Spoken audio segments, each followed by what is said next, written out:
There comes a point in every fountain pen journey where you stop to ask yourself one question. How did this happen? One minute you're buying your first bottle of ink because you just want something nicer than a ballpoint, and the next minute you're standing in front of a shelf full of glass bottles named after heavy metal songs, sunsets, storms, and mythical creatures. And somehow it still doesn't feel like enough. So today I thought we'd take a look at the state of the collection so far. The inks, the pens, and the madness, and the very dangerous question. Can one actually own too many fountain pens and inks? Now logically, yes. Financially, also yes. Emotionally, absolutely not. Because fountain pens are not just tools anymore. They become experiences, memories, and moods. And every single ink in this collection feels like its own personality. I mean, look at these names. Pilot Yama-Guri, Momiji, Konpeki, Kiri-Same, Yama-Budo, and You-Yake. These don't sound like office supplies. They sound like forgotten poetry. And each one has its own atmosphere. Yama-Budo is rich, luxurious, and almost regal. Tsutsuji is a loud, unapologetic pink chaos. Shin-Kai is calm, dependable, and elegant. And You-Yake, an actual sunset trapped in a bottle. And then you move into the shimmer inks. Emerald of Chivor, the ink equivalent of saying, I have no interest in behaving responsibly today. And then Diamine enters the room like a rock band kicking down the door. Hell's bells, master of puppets, purple rain, smoke on the water, skull and roses, and bloody absinthe. Communication breakdown and November rain. At some point I stopped buying inks and started recruiting characters into a universe. And yet somehow, every new color still feels different. That's the strange thing outsiders don't understand. People will look at a collection like this and say, but how many blues do you need? And the answer is simple.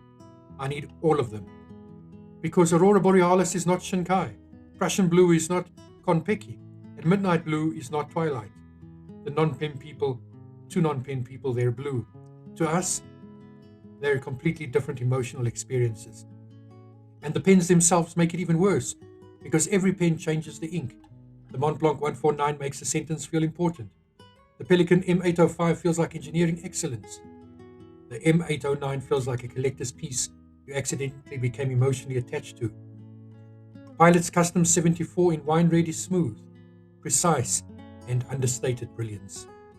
Then you have something like the Waterman Careen, which is elegant enough to sign peace treaties.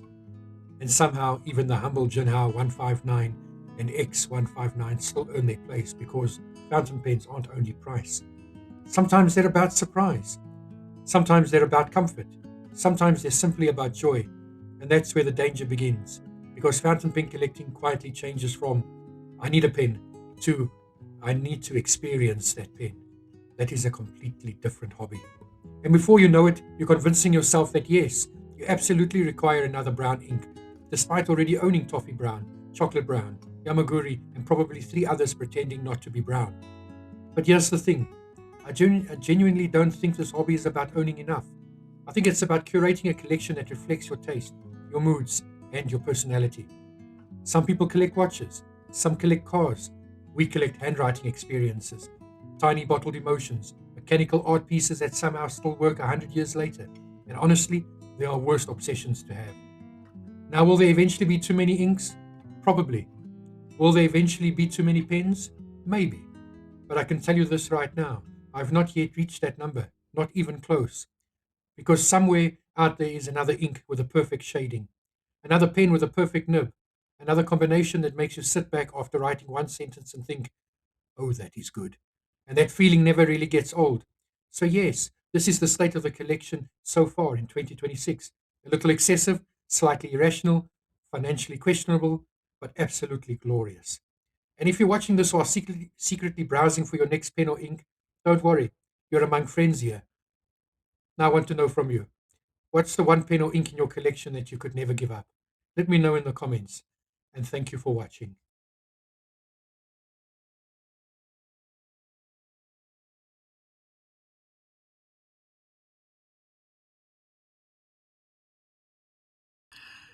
If you enjoyed this video, if you found it of entertainment and of use to you, it would be of great value to me and appreciation if you could like and subscribe, and also forward to your friends and family, so that we can also show the world exactly what there is out there, that there is more than just blue, red, and green inks.